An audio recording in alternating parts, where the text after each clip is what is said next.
It's time for Comeback Sports with Brandon, the coach Perry, and Pat, the shot caller Flaherty. Here we go.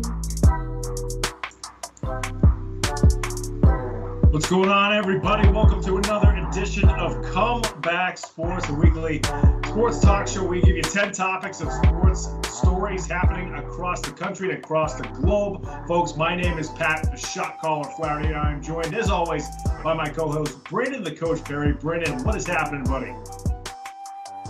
Pat, what's up? Welcome back. Welcome back from Pat's drive-through penalty. He served it for all our F1 fans, so he's back. He's back on track and ready to rock. So we are glad to have you back, Pat. But I also got to give a big shout out to producer Ben Kudo last week for helping me co-host the show. He did an amazing job.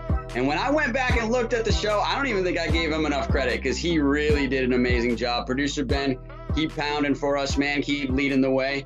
And yeah, man, we're doing great. So let's jump into these 10 topics. I know we got a great show tonight.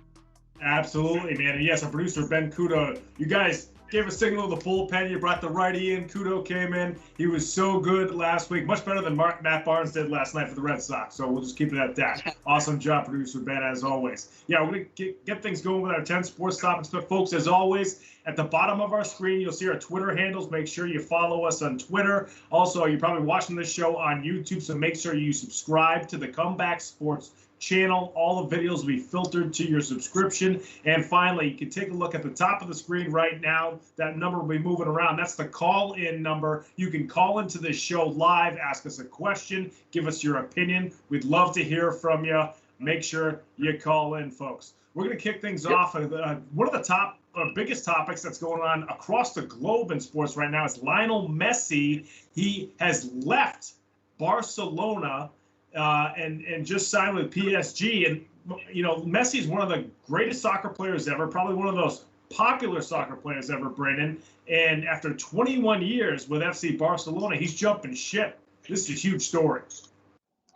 This is a mega story, like you said, and I'm glad you said it because I was thinking that earlier. Like, he is one of the best soccer players ever. You can't say it's just of his generation or currently.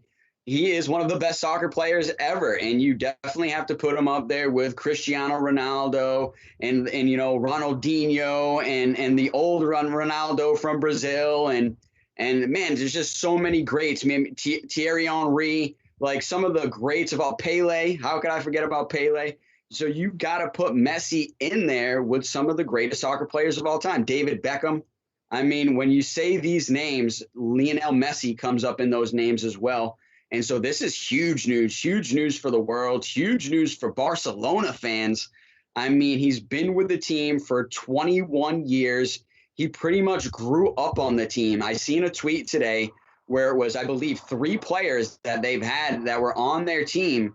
And Messi was one of them. Iniesta was another one. And I think Piqué was the third one that basically came on their team as a child, you know, into their program as a child, and then went on to greatness and win all these titles at BARCA.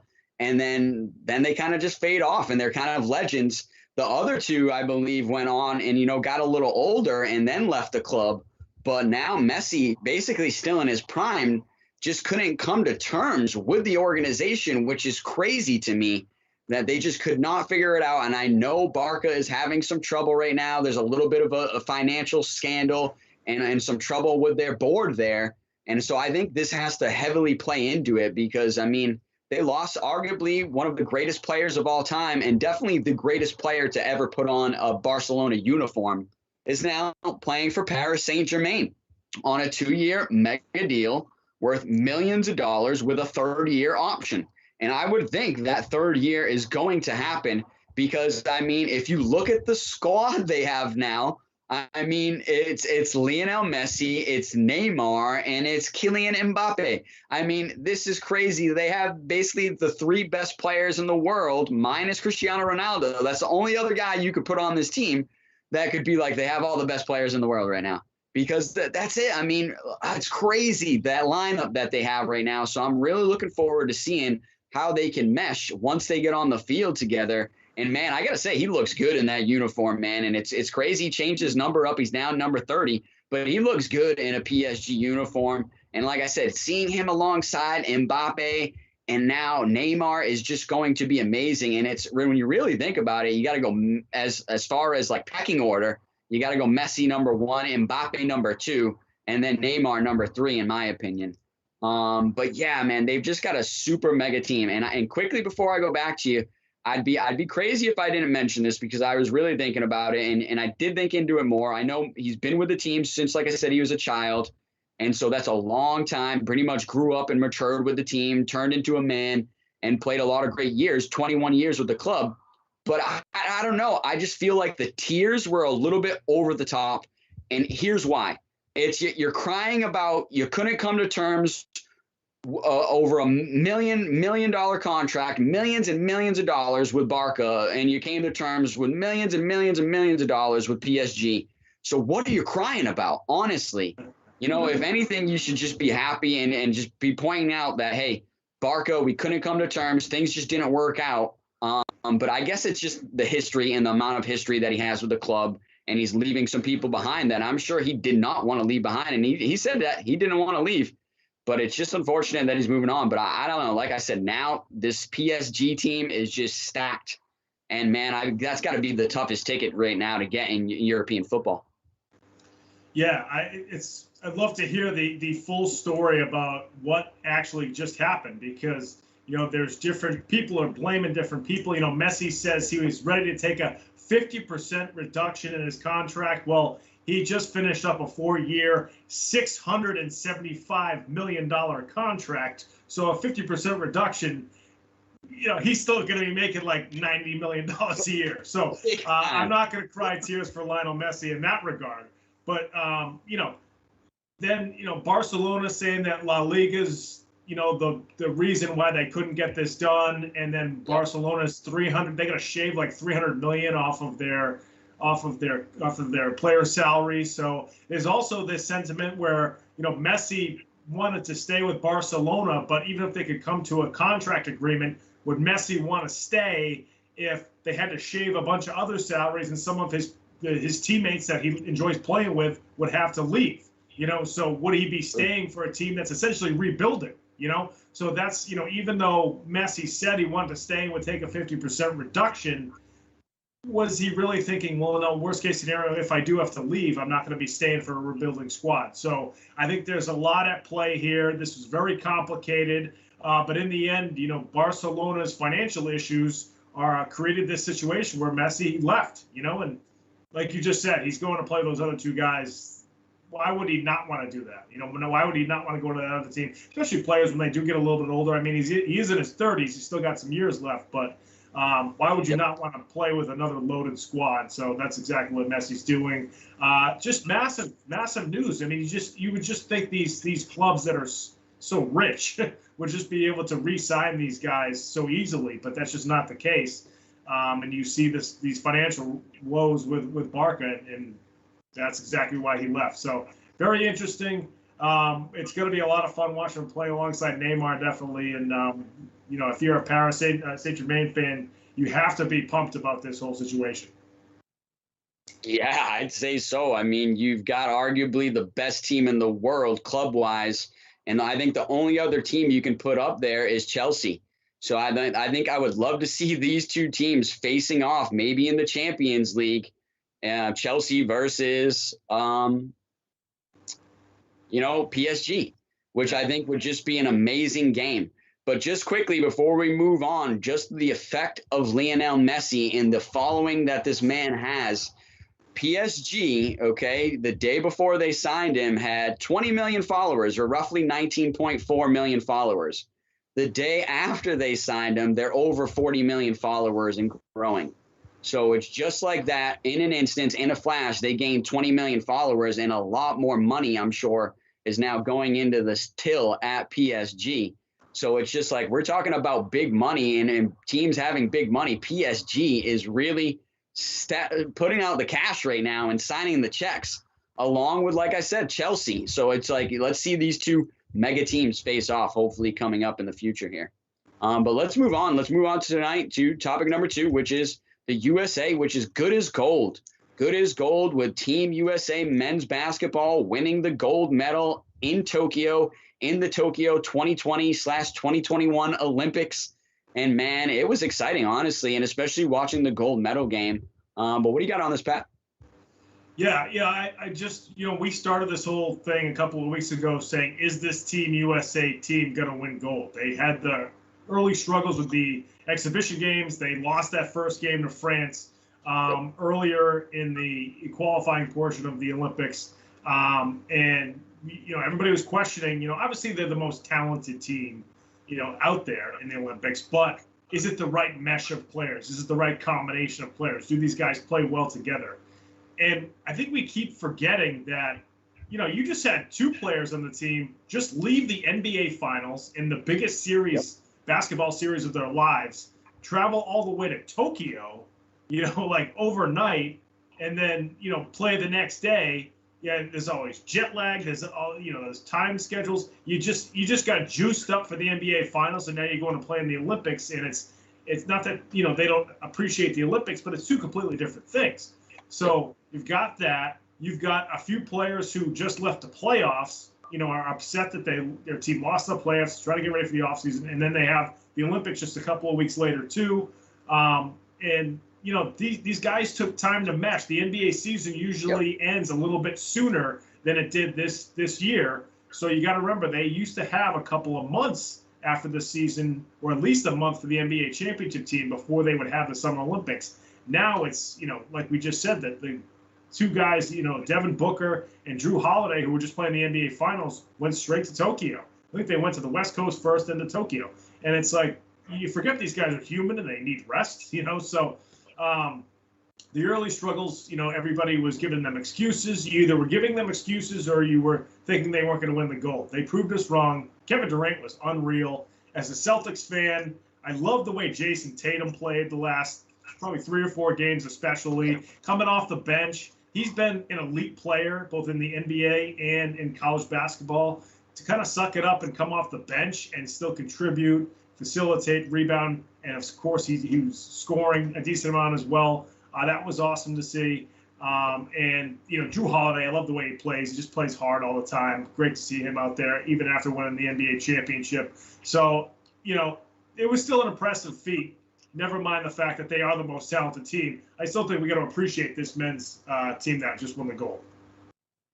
No, I agree. I think it was great to see them really, get off the snide per se in that first game and say, hey, we can't have that happen again. And we've got to really go on a run right now. And that's exactly what they did.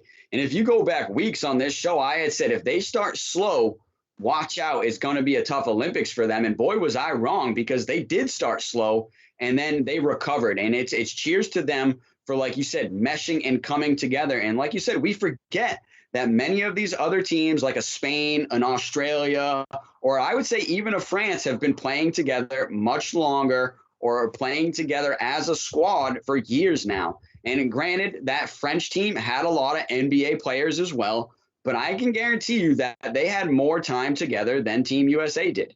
And so they came in, like you said, it took a lot of time for them to mesh, but boy, did they finally mesh at the right time. And I do think it was one of those, wake-up call moments and smelling the coffee when you lose to France, a team that you think, man, we are just so much better than them. And then, hey, man, boom, what do you know? You get to play them in the gold medal game, and you get a redemption game against that team.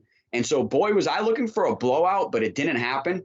But cheers to France and Rudy Gobert for playing that international game. He had a big game, but Team USA just really played much better in that gold medal game, led by, obviously, Kevin Durant, Jason Tatum, Dame Lillard, and then the guy that we're going to be talking about next, Draymond Green. And like you brought up, Drew Holiday. Drew Holiday's defense in that gold medal game was amazing. He created so many key turnovers that led to points or just pressured the ball and did an amazing job of stopping France's guards and not letting them get comfortable or even getting to a set or a play.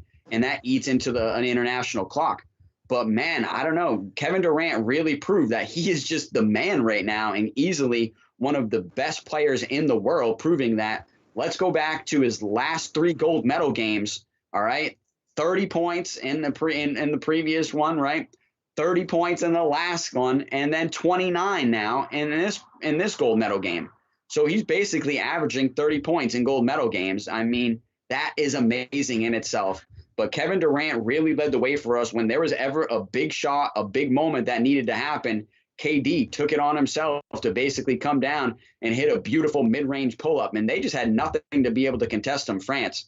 And I think it's one of those things where Kevin Durant even said himself, the USA skill is unmatched. So even though the world is catching up and the international play is catching up, eventually USA skill is going to outshine them. And that's exactly what it did in that gold medal game. And yeah, Jason Tatum played amazing. It was really good to see him come off the bench and contribute some key buckets, honestly. A couple of times when Durant was getting covered, they couldn't go to him. Jason Tatum went in there, did his thing, couple turnaround jumpers, couple mid-range jumpers, and did a really good job representing the Boston Celtics and representing his country. So I got to give a really good props to this team for bringing home the gold medal and continuing the tradition of greatness. No question. I think the biggest thing you mentioned, too, was that they turned it up defensively. You know, you're playing for Greg Popovich. I believe Steve Kerr was on the bench as well. Two coaches that, you know, even though they coach really good offensive teams in their heyday, they pride themselves on defense. We saw once this team turned it up defensively, you know, their struggles offensively, there were some nights where they couldn't shoot the three, but it didn't matter because they were so good defensively. You mentioned Holiday, Bam Adebayo, Draymond Green. Several of those guys were very good defensively, and that's why I think they were able to get to that gold medal game on top of the offense from Durant, Tatum, and some others. So fun to see those guys win it again. Pick it up to topic number 3, and what our topic is gold for Green. Draymond Green winning another gold medal. Draymond Green's now got 3 gold medals in the Olympics. He's joining guys like Jordan, LeBron, Kobe. I mean, all these are all the guys that have won 3 gold medals. Looks like Scottie Pippen's on there too. You know, Pippen, yep.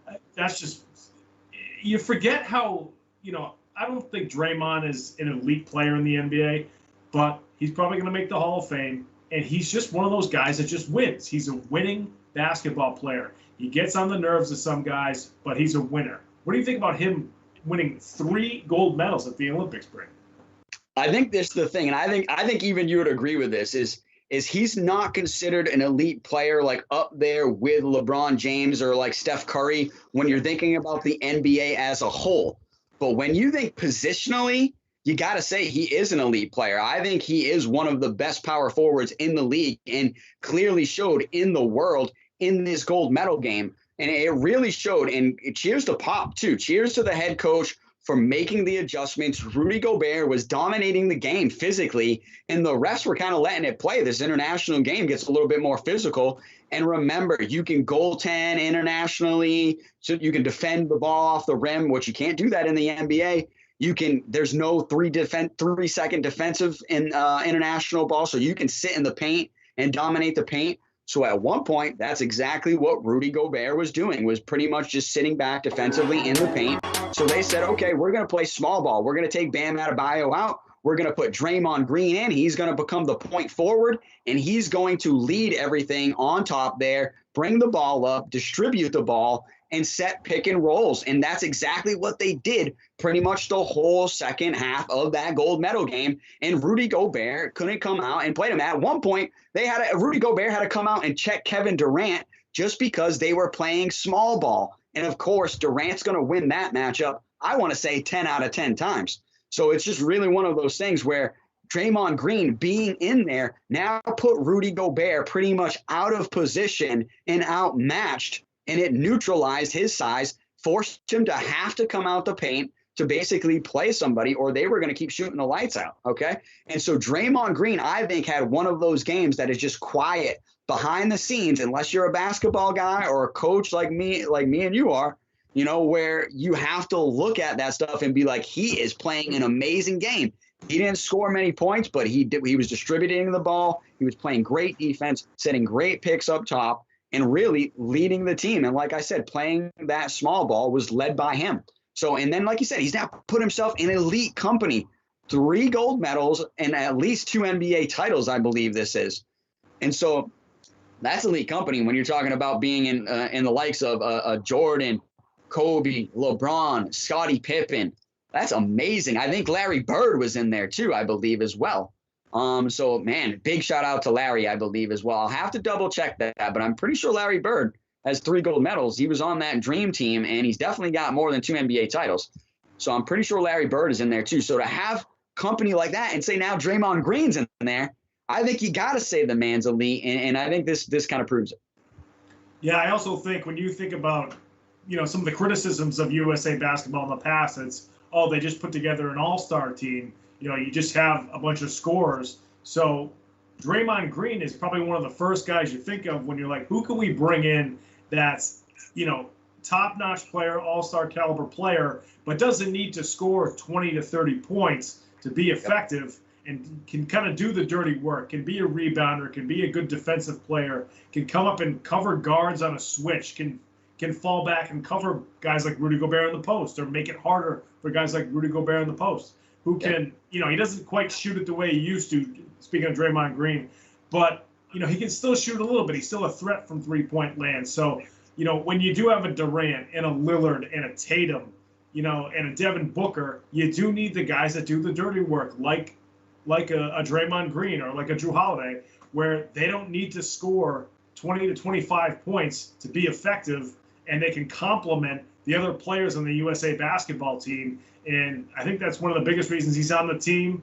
And, you can just see why, even though, again, like I said, he's gotten in fights with guys on the court before with, he did it with Kevin Durant in Golden State. He's done it certainly with opposing players, but the guy is a winner. He's just one of those kinds of basketball players where, like you just said, and a lot of people NHL people talk about Patrice Bergeron of the Bruins like this, where, you look at his goal totals and his point totals and you're saying, why is this guy one of the top centers in the NHL? But then if you know hockey and you watch how he plays, both defensively and offensively, the little things that he does, Draymond Green's kind of in a similar you look at him in a similar way as you do a Bergeron, because if you know basketball, you see the way that he boxes out, the way that he rebounds, the way that he sets screens, the way that he can switch, the way that he can do those little things that we just talked about. That's why do you put him with these superstar players that they did on this dream team.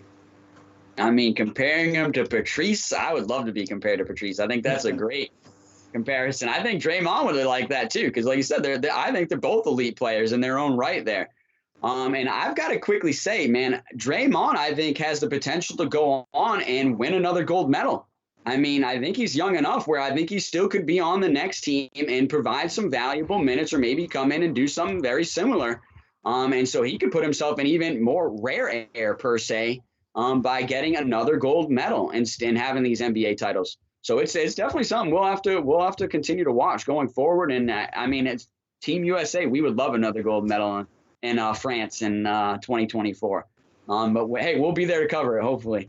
But let's move on to topic number 4, a guy that we've covered a lot on this show because we love him, and he's one of the young superstars of the world, Luka Doncic. And we have talked about it. We've been talking about it for weeks on this show. We knew he was going to sign his max deal. The question was he going to sign it with the Dallas Mavericks? And boy, are Dallas Mavericks fans really happy that he did sign his supermax deal, rookie supermax extension with the Dallas Mavericks. I believe the deal is $207 million. And you're gonna have to tell me the years there, Pat. But yeah, big deal here for Luka. Yeah, I think it's 4. Now, I don't know if that includes. It is an extension, so I don't know if that bumps up next year's salary. I would have to look at the contract details there, but I think it's 4 years.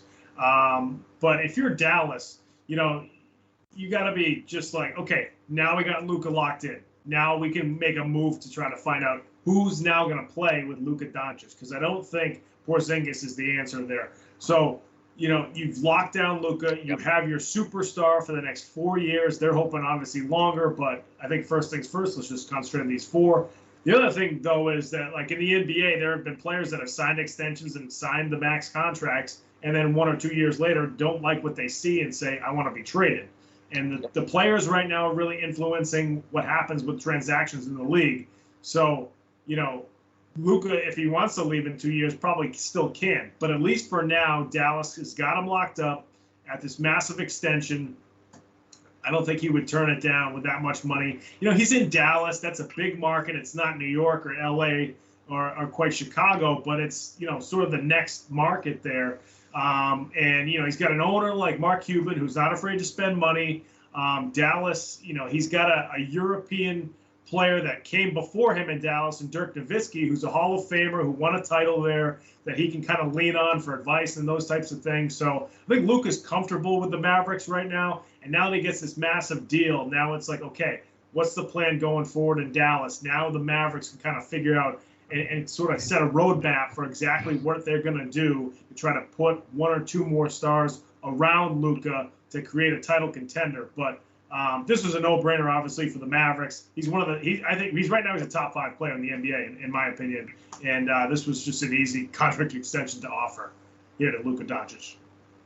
Yeah, I think this was an easy decision. I think this was something they were trying to pull off for months now, Dallas, because it is such an easy decision. You want to keep this guy. You can easily pay him pretty much anything he wants now. You can offer him the most money as well because you drafted him. And so it's just really one of those things where I think they've wanted to pull a trigger on this for a while. But I'll tell you what, if I'm the Dallas Mavericks GM and I'm sitting back and I see Luka go to the Olympics and drop 38 in his opening game and then have a triple-double in his pretty much next game, I'm saying, how much more money can we give this guy? I'm getting on the phone and saying, give him more money. Give him more money. Secure him for anything this guy wants right now. If he wants my job, I will give it to him because Luka is the man. You've got to sign this kid to the max deal as long as you can and keep him in the organization. And I think that's what the Dallas Mavericks wanted to do. Clearly, the fans wanted that, and I think everybody wanted that, to be honest, even the NBA fans across the league. And so this is amazing. And, hey, we're going to talk about turning down a great deal coming up next. But I think this is one of those deals, like you said, $207 million to play basketball. How could you turn this down? But rightfully so, this man is worth it. I think he's earned it at this point. And here's the crazy part. He's only, I believe, 22 years old. He's going to sign at least 2, 3, maybe even 4 more mega deals. So it's like, if you're a friend in Slovenia, if you're not friends with Luka already, I'd be trying to be friends with this guy. I know it. Yeah, and you make that point about Slovenia too. He obviously, what people knew about, any basketball fan knows about Luka Doncic, but he sort of grew even more during the Olympics when people are saying, who's this Doncic guy as an international sort of celebrity, because of the way he played in the Olympics, on top of being this great NBA player. So if you're the Mavericks, you're like, maybe we can, make some money overseas even more than we do now with this player. So that's another benefit to this massive extension. So I think it's great for both parties involved. Obviously, Dallas is probably breathing a sigh of relief right now that Luka is going to be around for a little bit longer at least. So that's good to see it. I like when players stay with the teams that drafted them, especially if it's worked out well so far. We're going to move on to topic number 5, and this one hits close to home a little bit with the Celtics. They just signed Dennis Schroeder to a 1-year deal, mid-level exception, just under $6 million, Brandon. And there's 2 parts to this. As a Celtics fan, I love it because it's a 1-year deal with a talented player. And then for Schroeder and Schroeder's agents especially, you got to be shaking your head a little bit as far as the money's concerned. Yeah, I don't know when that news is going to be coming out about him getting a new agent, but I expect that news to come out next because we all know Dennis Schroeder turned down an $84 million 4-year deal with the Los Angeles Lakers because he felt like he was, valued at more money on the open market. And then it comes to the open market, and now Dennis Schroeder's only getting 1-year offers at, the mid-level exception at $6 million. And so it's like, wow, that is a big change. And if you're Dennis Schroeder, it's something where you got to be questioning, how did this happen, honestly? Because that is a big chunk of money gone. And, he's now put himself in the position where he has to bet on himself and take that 1-year deal and go out and put everything on the court. And that's exactly what he said on Instagram, saying, I'm going to put everything on the line for the city and for myself, clearly, because I deserve a better contract than this 1-year $5.9 million that I'm getting. And I even seen a tweet today that was like, how are people making fun of anybody making $5.9 million for 1 year and anything? And so I've got to agree with them there, being like, he's still getting paid the bag for 1 year of playing basketball in the greatest city, the city of champions, the Boston Celtics, one of the greatest franchise in the league. So you can't hate on the guy too much, but you do have to question, if you're his agent, like, what did you do there? Did the paperwork not go through? Like, what went wrong? And, like, why did you not want to take that $84 million to play alongside LeBron James, honestly? And so I think there's a lot of questions going on alongside this that have to be answered. But quickly, hey, if you're new to this show, give us a subscribe, give us a like. We are on a mission for 1,000 subscribers on this show. We're trying to make it a meteoric rise, make it happen, take us to the top, give us a like, give us a subscribe. But yeah, man, I don't know. There's some questions to be had here, but I'll tell you what, let's look at it. There's two parts you can say, the whole agent side, the money side, which everybody's talking about. But hey, let's talk about the Boston Celtics getting a quality point guard, one that can push the floor, can take the ball end to end, is a great scoring option. But on top of being a great scoring option, I think he's going to do a great job of moving the ball around and getting the ball to Jason Tatum and Jaylen Brown, and kind of basically running this system now as our point guard. And it's an upgrade. I think it's an upgrade. And now I think even you could let Marcus Smart play off the ball more, and even let Marcus Smart be more aggressive defensively now, because you've got Schroeder, you've got more help in the backcourt. So I think for the Boston Celtics, I think this is a great move, a no-brainer. I think we definitely improved here. And then on top of that, more Boston Celtics news. The rumor has it is that they're now trying to target Lauri Markkanen from the Chicago Bulls, which, man, I've loved Markkanen since he came in the league. I think that would be another great addition to this team and would help us get a little younger. But I think Dennis Schroeder is definitely an upgrade for the Boston Celtics. No question. And just for the Celtics part, absolutely. I think it's a no-brainer. They got him for the mid-level exception, $6 million, just under $6 million, for a quality starting point guard who can score, like you said, who can distribute. He's got a decent size on him compared to like a Kemba Walker, where he can defend a little bit when he wants to. So I think this is a great move for the Celtics. It's a one-year deal. That's the biggest part of it. They didn't have to give him this big contract. So now all these moves that they've done over the past couple of weeks, where they've absorbed a Josh Richardson,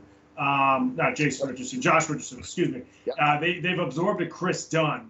They've absorbed guys that are on expiring contracts. Now you have the one-year deal with Schroeder. So then next year you've got cap space. You have some guys that are on one-year deal or on expiring contracts next year as well that you can then trade in the offseason with that 1 year left that teams like to absorb, like the Celtics did that 1 year contract.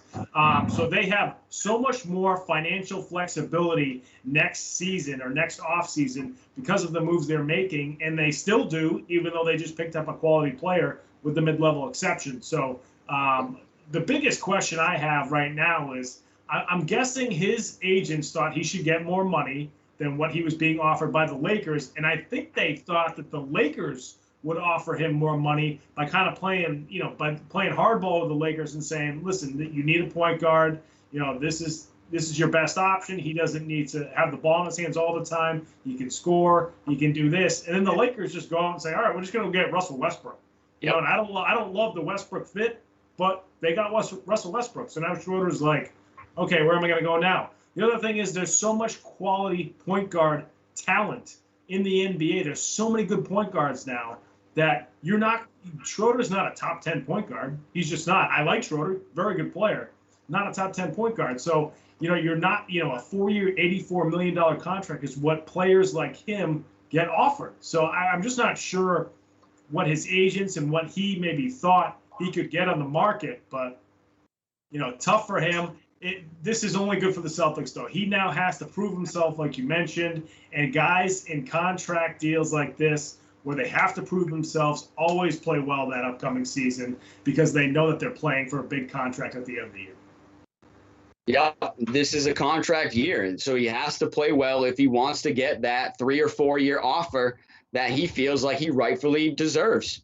And so here's it quickly before we move on, though. You brought up his agent, and it's one of those things where normally the agent has got a lot of information. They're fielding calls from other teams. They're talking to other teams. They're gauging the value there.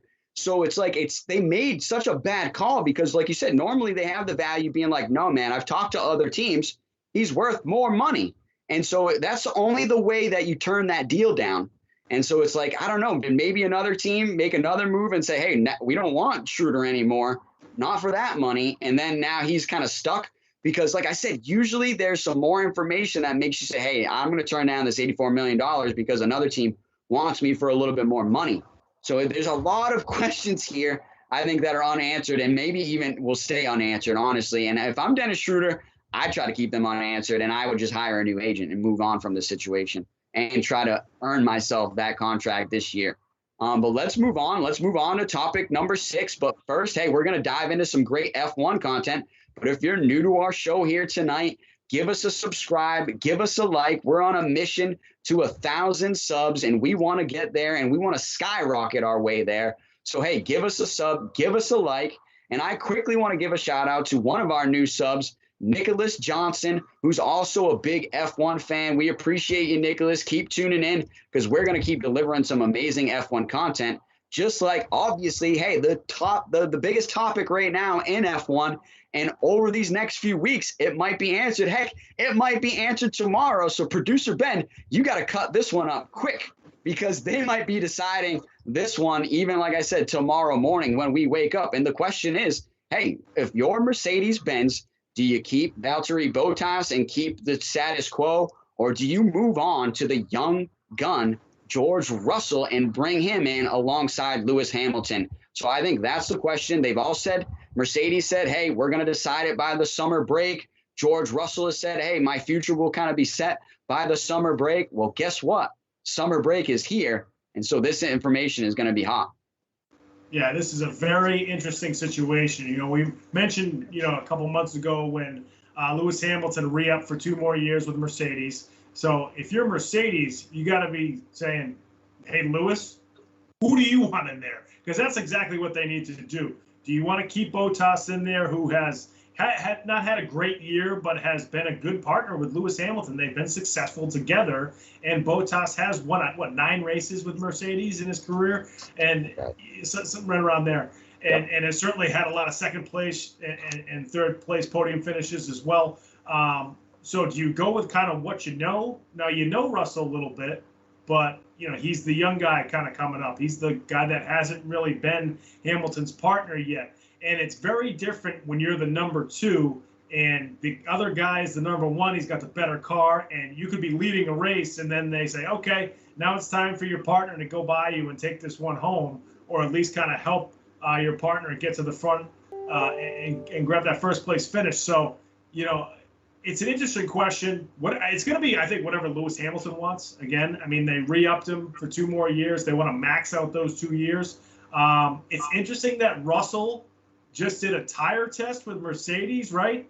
Yep. And they're actually, having him drive with those new tires on. Is that sort of foreshadowing what's going to happen, or is that just them seeing what he can do with these new tires before they actually make the commitment? And maybe if he didn't test as well as they wanted, maybe they say maybe it's not his time, and maybe we keep Bottas. It's very interesting. If I'm Mercedes, I think I keep Bottas. I mean, I know there's sort of a what have you done for me lately situation going on here where he hasn't raced great in 2021.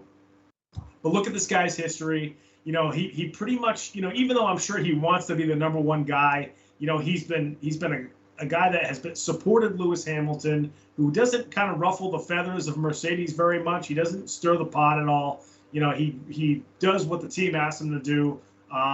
So that is probably going to be the deciding factor there. Do you want to stay with what you know, or do you want to try to reshuffle this for the next couple of years? Yeah, no, you bring up a great point. And George Russell is a Mercedes Junior driver, so he's been in the Mercedes Junior program for a long time, and he's tied with Toto Wolff for a long time. So Toto Wolff has been tied to George Russell's future for a long time here. So this is the question of it's like one of those things like, when is he going to move to Mercedes? That's always been the question really in F1. And I think it's now come that it's become even tighter and even more of an important question because Bottas's performance has dropped just slightly You really can't say he's dropped the ball. I'm a huge Valtteri Bottas fan. I think he's done an amazing job alongside Lewis Hamilton these last 4 or 5 years. And so it's just really one of those things where I think he arguably over that span has been the greatest teammate in F1 and has made a lot of moves to help Lewis Hamilton, whether it be putting his car in between Max Verstappen,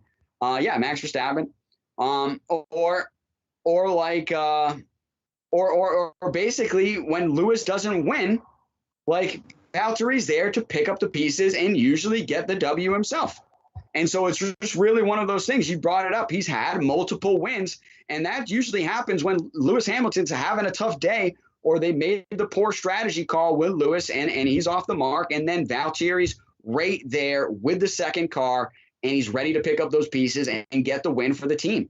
And so, like, I think you bring up a great point where over the years, he has done a great job. And like I said, he's done a great job, I think, even this year, helping him defend against Verstappen and just in the Hungary race, being able to out-qualify Verstappen and putting Max in third and having that car in between at the start, I think played out huge, bigger than we all know, obviously, because of Bottas's lockup as well.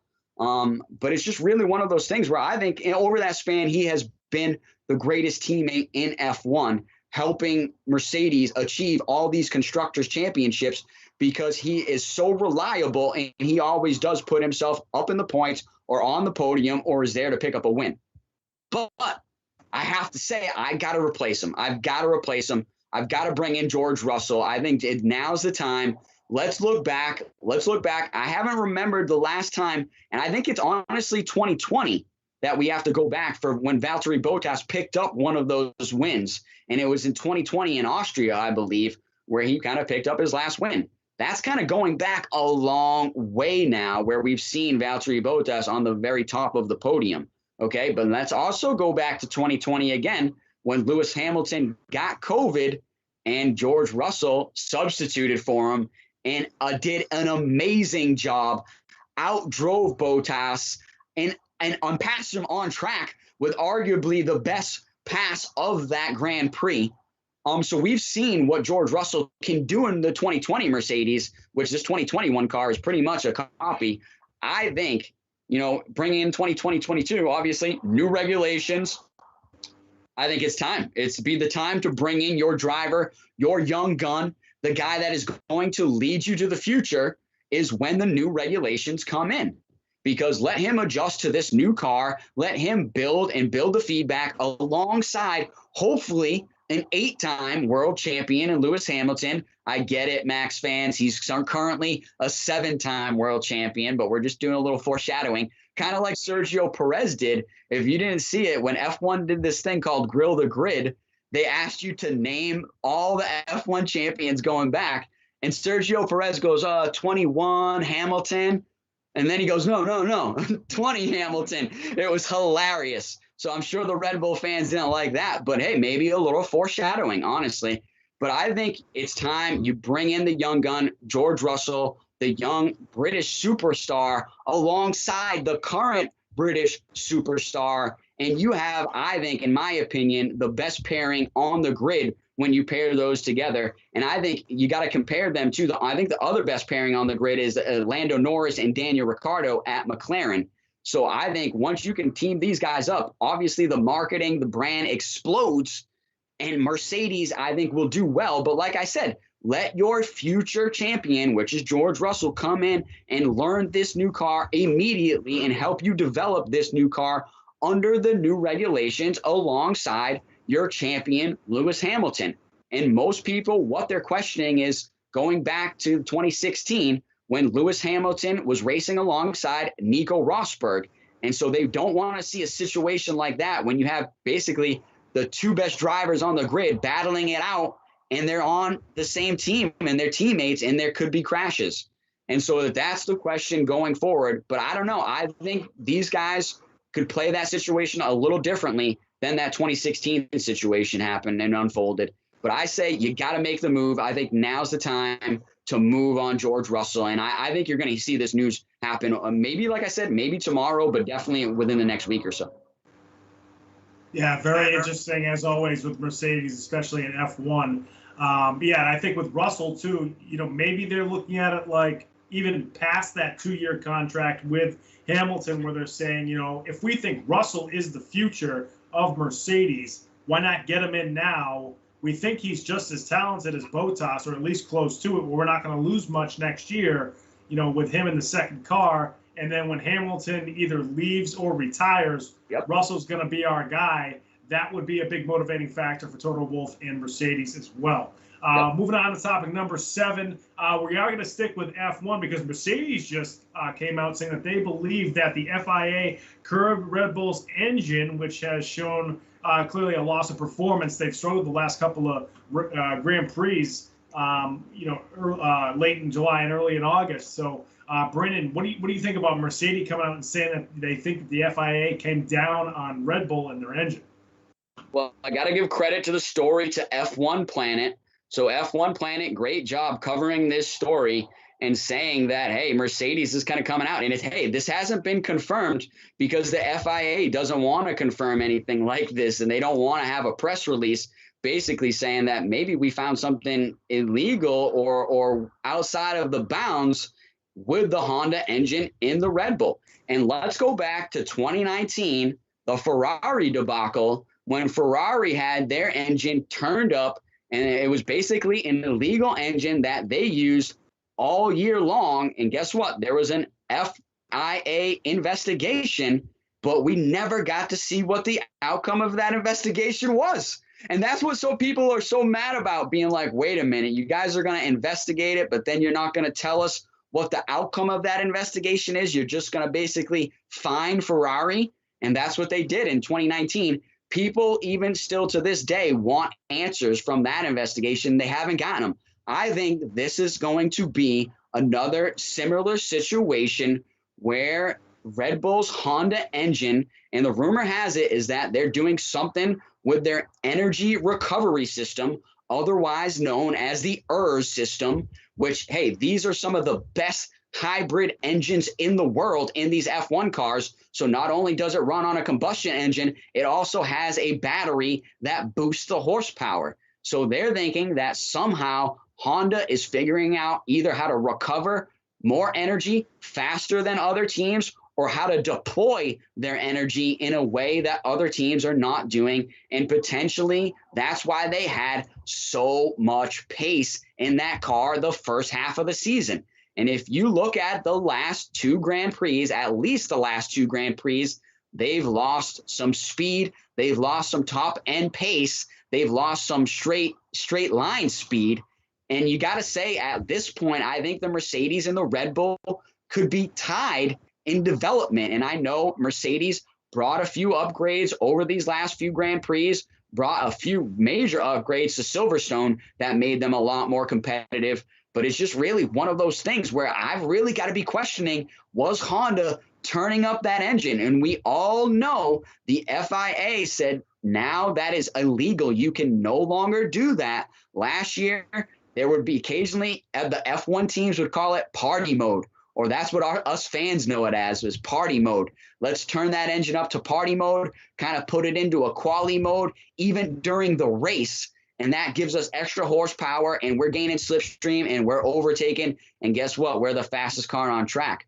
F1 said no longer can teams be turning their engine up into party mode, but it might be the case that Red Bull got caught with their hand in the cookie jar, hitting it into, scenario 7, as McLaren would say. But scenario 7 for Lando on that last lap of Austria was him putting it into party mode in 2020. And that got him on the podium. So it's just really one of those things where, yeah, like I said, Red Bull could have got caught with their hand in the cookie jar, putting it in party mode when they're not supposed to be doing that anymore. Yeah, that's very interesting. I'm not sure exactly how they can monitor whether or not that's done. You might be able to shed some more light on that, Brandon, if the FIA can really see, if they do turn it into that mode. Sort of on the other side of it, though, it's only been 2 races. Where they've really struggled. Now, if this continues after the summer break, then yeah, I think you can say that that's the case, that the FIA came down on Red Bull and on Honda. But, it's only been 2 races. After Silverstone, or Silverstone rather. Verstappen was banged up in that one too, and then he comes back, and I know he wasn't seriously injured, but I'm sure he still had to shake some cobwebs loose. I know the cars didn't perform as well, but sometimes you're just thrown off, and Red Bull's riding this high of being with Verstappen being in first place and then being so successful, and then boom, you have this crash, and then kind of all hell breaks loose for Red Bull. They haven't seemed to be able to recover since. And then maybe that's just it. Maybe that's why they've had such a poor performance over the last couple of races. But, you still might be right. So I think we need maybe a little bit more evidence just as far as, more races and to see how their results come about over the next couple of races to really see if this really is the case, if really the FIA did come back down on Red Bull and say, you can't do what you've been doing. This is illegal. So it will be interesting to see, what the further race results are, and also, if Red Bull then, comes out and counters this argument that they came down on them, will Christian Horner, who loves being in front of the camera, loves saying stuff, is going to be like, no way this happened, this didn't happen, we need to clear our name, that sort of thing. So that's going to be interesting to watch over the next couple of weeks after they finish up summer break here in August. Yeah, no, you're right. I think if it comes out and this becomes a bigger story, definitely expect Christian Horner to come forward and have a word about it quickly. But to answer your question before, they can. Okay, these are some of the highest tech cars in the world. Okay, like if you drive like a BMW or a Mercedes or something, they have those cars have a ton of sensors. There's basically a computer running it. Well, guess what? These cars have twice the amount of technology built into them. They have sensors all over the place in the engine. That they call it telemetry. That telemetry is run back to the pit wall so they can basically monitor the engine and monitor the car nonstop throughout any type of running of the car. So there is a ton of information that can be gathered for an investigation to kind of say, hey, let's look back over this whole season. Let's look at the telemetry of your engine and see what's going on there. Okay, but I also want to bring up a great point for you. Like you said, let's see over these next few races. Next ones coming up are big time engine and power races, such as right when we come back from the summer break, we're going to Spa, Belgium, the longest track on the calendar, one of the greatest tracks for racing, has some of the best turns on the calendar, in my opinion. I think one of the best tracks, in my opinion. But it is definitely a power and speed track. So if you don't have the top end power, if you don't have the horsepower to rely to there, it will show. And then another track that's coming up, the Mecca of Speed. They don't call it the Mecca of Speed for no reason. The Italian Grand Prix at Monza is going to be another track that will display top end speed. So if Red Bull doesn't have it, we're going to be questioning this engine party mode thing again. But hey, moving on. Let's move on. But first, give us a sub, man. Give us a sub. Give us a like here. We're on a mission to 1,000 subs. And you F1 fans, you're the way that's going to do it. We'll keep giving you amazing F1 content from the States. And we'll keep saying, I know personally, I'll keep saying everything that people don't want to hear. So let's do it. Let's get us 1,000 subs. But let's move on tonight. Let's move on to a topic that's awesome, I think. And that has been, we've been waiting to talk about this for months now, about a potential trading partner for the Houston Texans for Deshaun Watson, and rumor has it that the Philadelphia Eagles might be that team. Yeah, this is very interesting. And folks, before I give you my opinion about this situation, Brendan just mentioned subscribing to this channel, which is a huge thing for us. So please help us out. You like what you see, give us a subscribe. But also, again, at the bottom of your screen, there's a call-in number right there. You can call into the show right now. You can call in live, give your opinion about anything we're talking about, college football. You know, we're doing a big football segment right now. We talk a lot about F1. We talk a lot about baseball and some of these international players like Shohei Ohtani. We talked about Luka Doncic in the NBA. A lot going on here, folks. So make sure you call in if you've got something to say here on Comeback Sports. But going back to this topic about Deshaun Watson probably being possibly being a trade target of the Philadelphia Eagles, I think this makes sense for both sides because I don't think Philly wants to go in full rebuild mode right now because it's going to take them a while to get back up to the top. So, you think about the Eagles, they just lost Carson Wentz, which, that he had a tough time there at the end. Now having a tough time with the Colts because he just got hurt.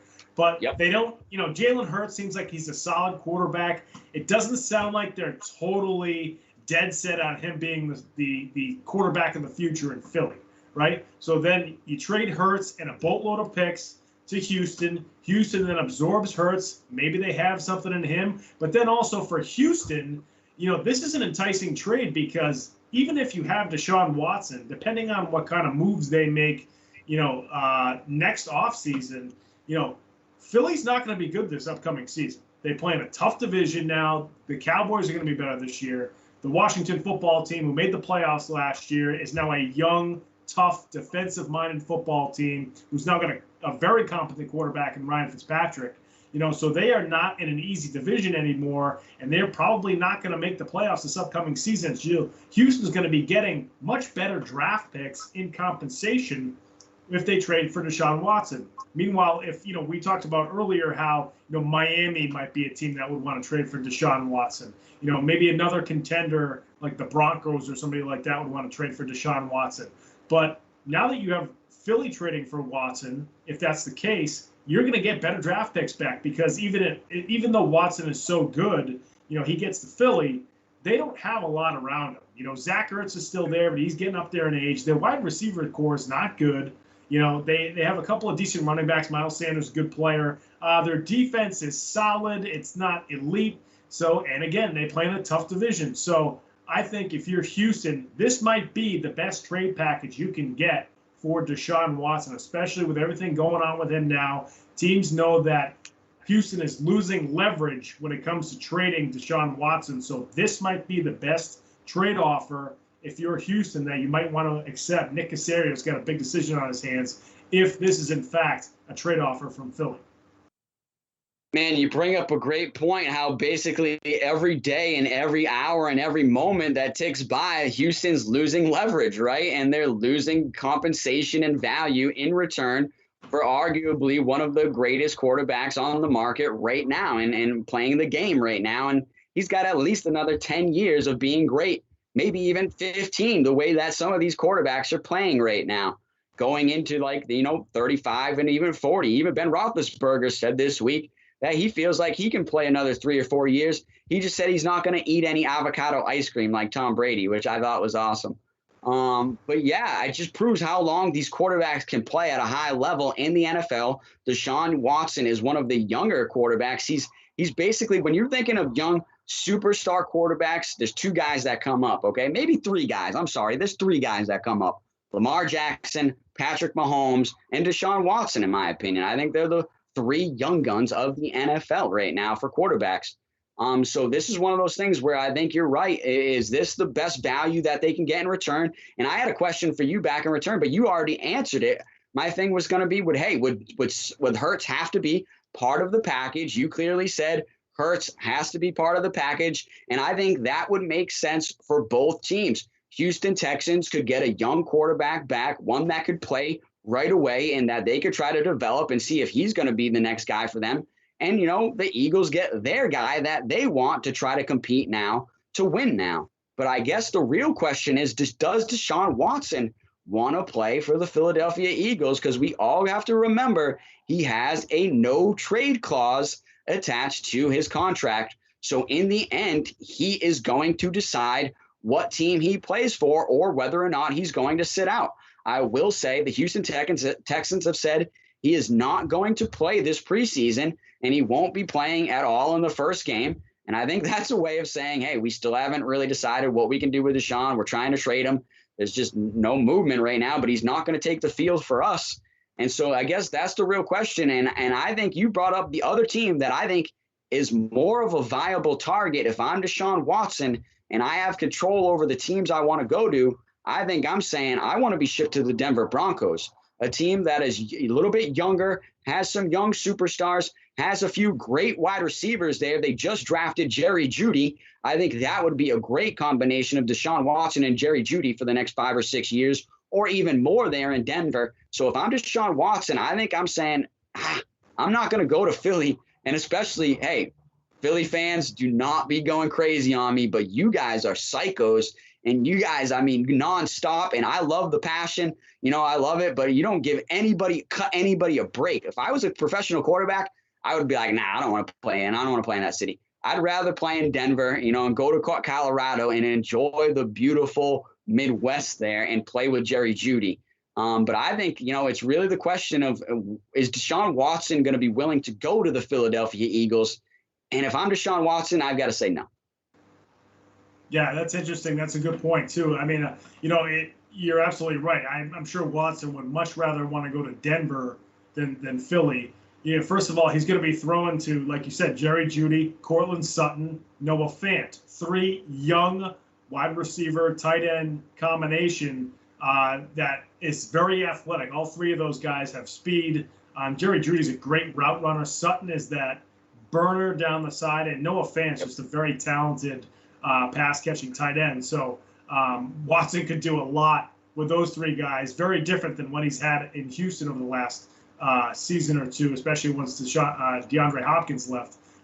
So that's going to be very interesting, and we'll see if, you know, Philly is a trade partner. Watson might be at the point now, too, where he's like, I just got to move on. I got to go somewhere else. All this stuff has just happened. I haven't gotten along with the front office in the past. I know there's a new front office there now and a new head coach, but I just need to change the scenery. So if the only way to do that is to go to Philly, he might just say yes. You know, it depends on, you know, as we mentioned, he's losing leverage. So we'll see if he makes a decision on that and drops the no trade clause if Philly is in fact the team that gives the best offer to the Texans. We're going to move on to topic number 9. We're going to switch from the NFL to college football. The new top 25 preseason poll just came out for college football, and of course, big surprise, Alabama number 1, Clemson number 2, despite both those teams losing their starting quarterbacks in the first round of the NFL draft. Brandon, what do you think about the new top 25 poll? The rich get rich and the poor get poor.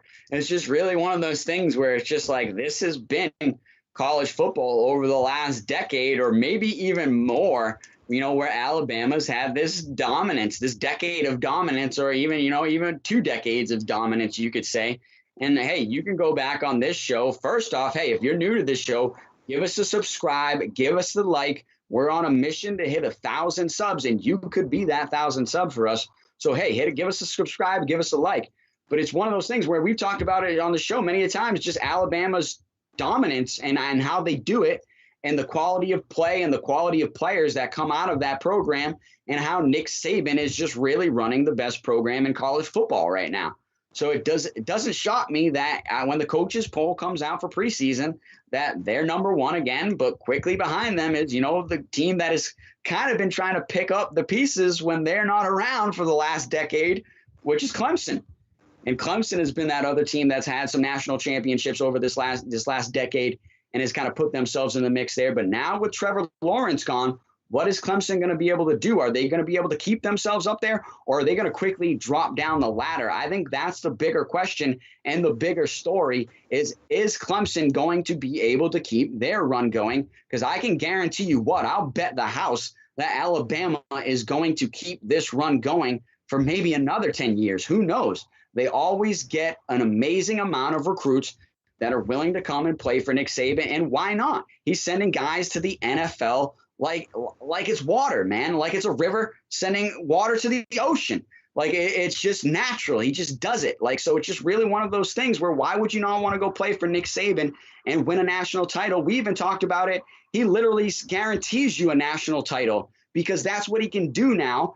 And these, like, remember we talked about these seniors that just graduated, I believe they won 3 or 4 titles. So it's like you're guaranteed a title if you go to Alabama. So they just continuously have the pipeline of good players, and they're putting themselves in the mix. So seeing them up there as number 1 is no shock. Seeing Clemson as number 2 is no shock. But I've got 2 teams that I believe are on the rise that are in this top 25 that are building great programs and are going to be able to put themselves maybe in the top 10 once the season starts. And that's number 1, North Carolina, which they are proving, boy, we're more than a basketball school, right?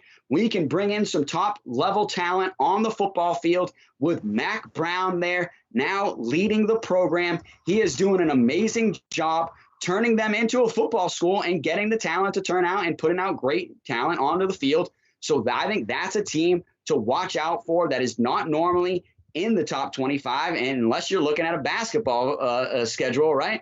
But this is football, and North Carolina is now in the top 25.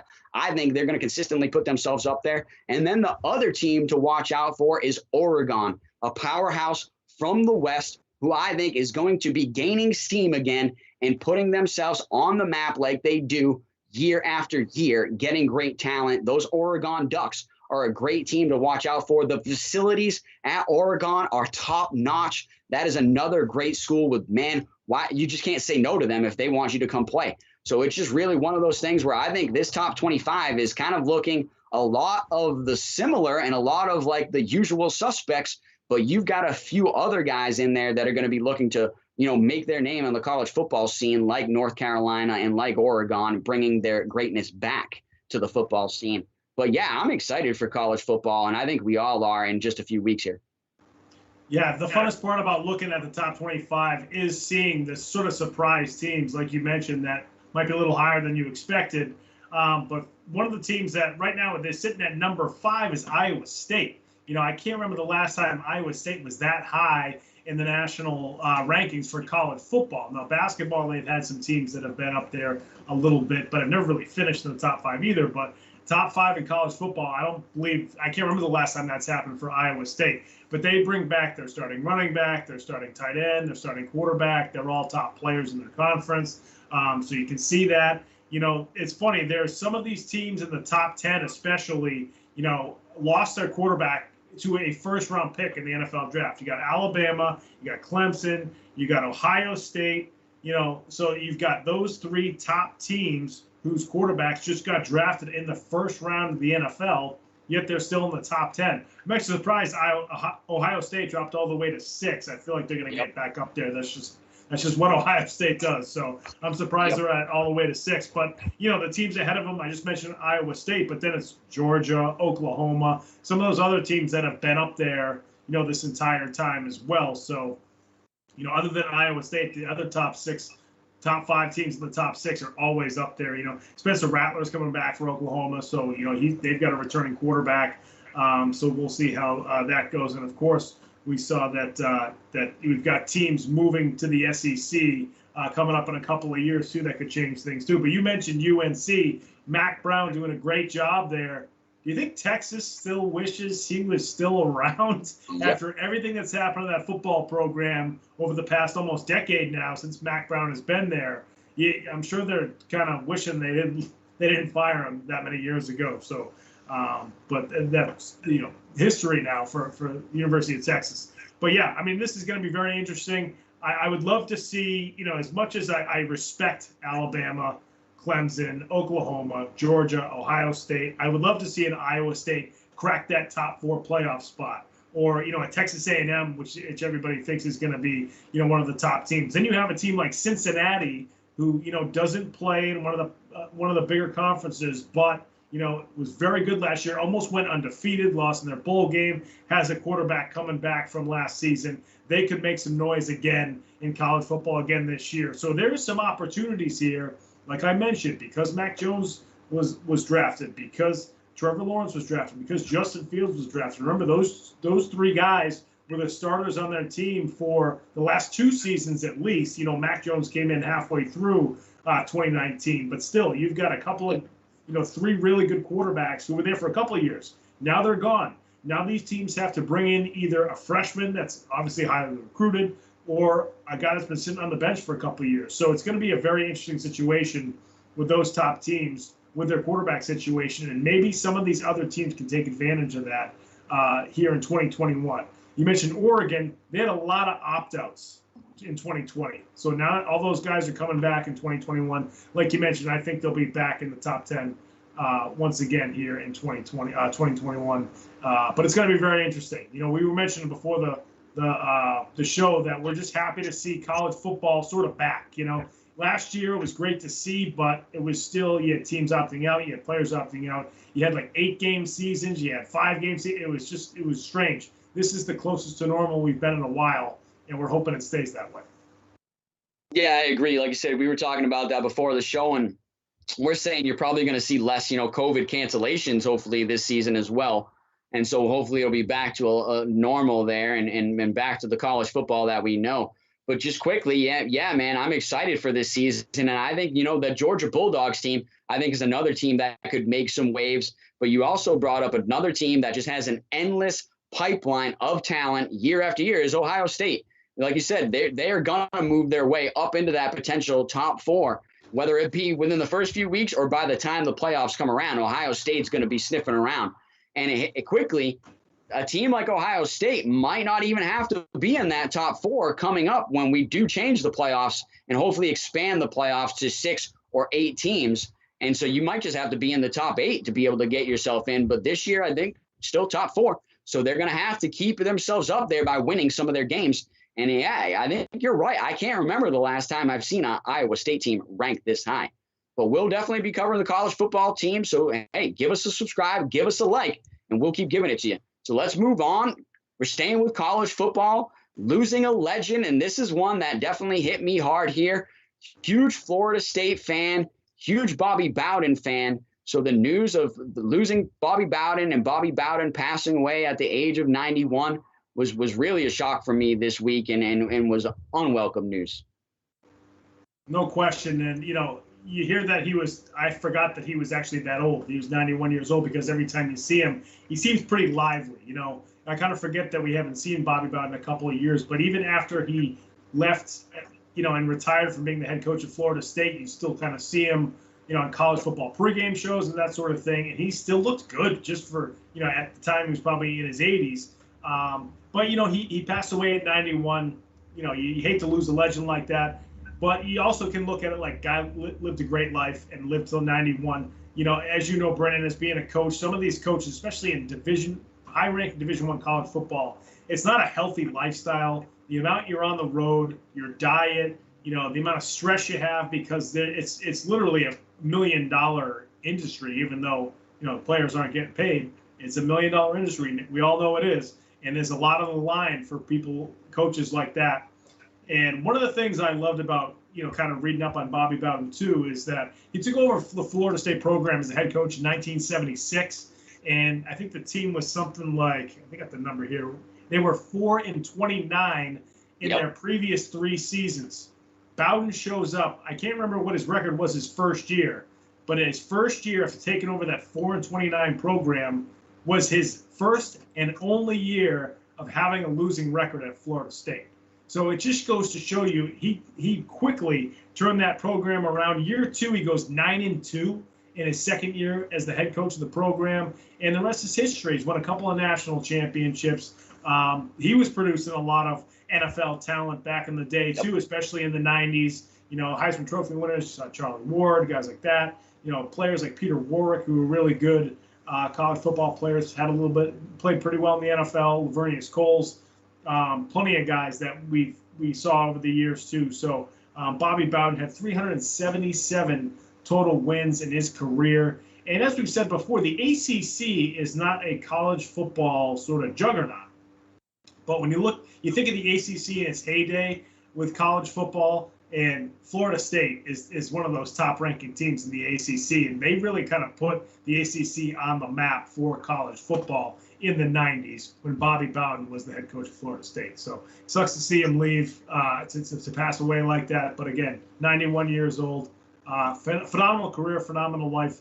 And, college football is going to be missing an icon this upcoming season. On the first play of the yeah, game, no, you did a great job there, and you covered a lot, and it's true. I mean, we're talking about the second most winning coach to Division I football all time.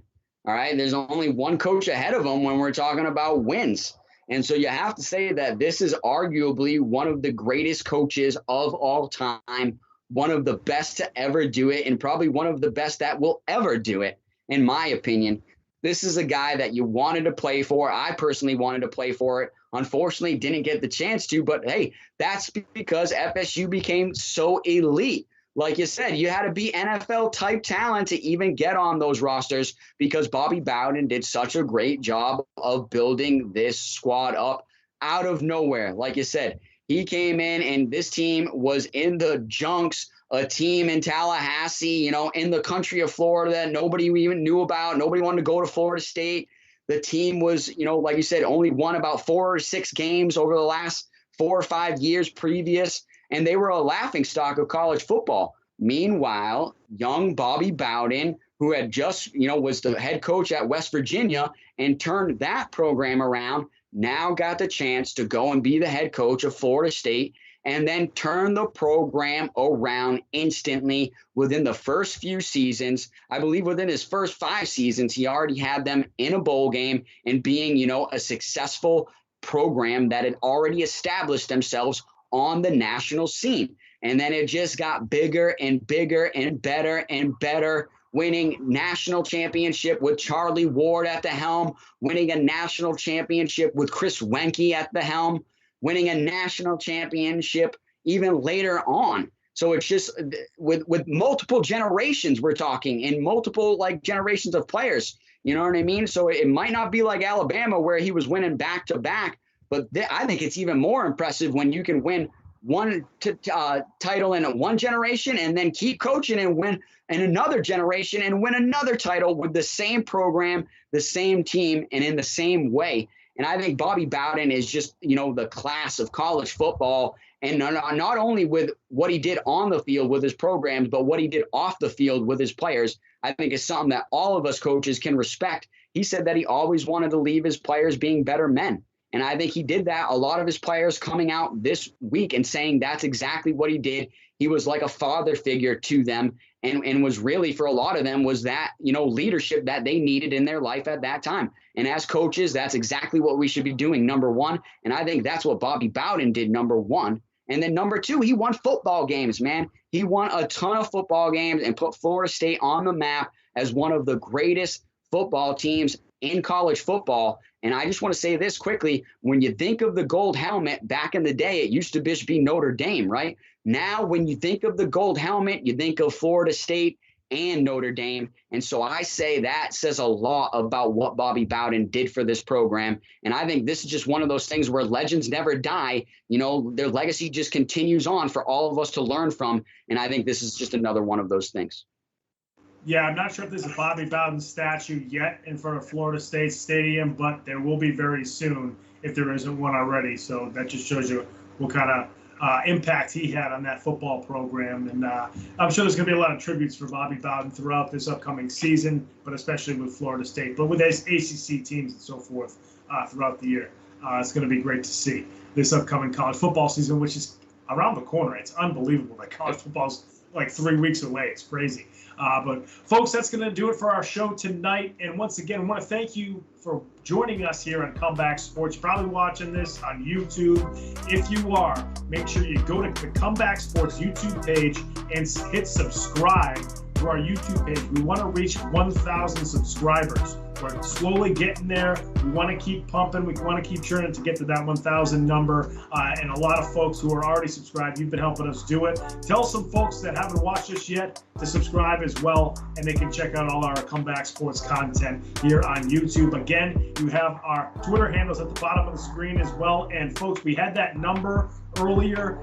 You can call in live to any of our shows at that number. You can also leave a voicemail. We'll play it back. We'll answer some of the questions. If you leave a voicemail with a question, we'll try to answer it on the show too. So feel free, dig in, ask questions, participate in this show. We love anybody who is watching the show to chime in and give us some feedback and give us a question. We'd love to see it. So once again, folks, thank you so much for joining us. Brandon, any final thoughts before we sign off tonight from Comeback?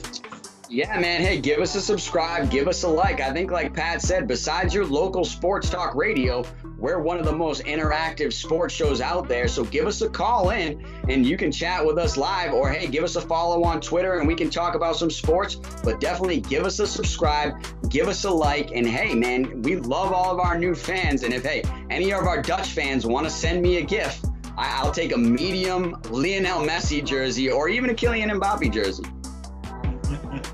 I love it, man. You know, we have a great international fan base. We cover a lot of F1. Yep. We just talked about some soccer and some international basketball players as well. So any folks who, you don't have to be from America to follow us here on Comeback Sports. Yep. We love all you. So thank you so much, folks. We'll see you next time here on Comeback Sports. Have a good night, everyone.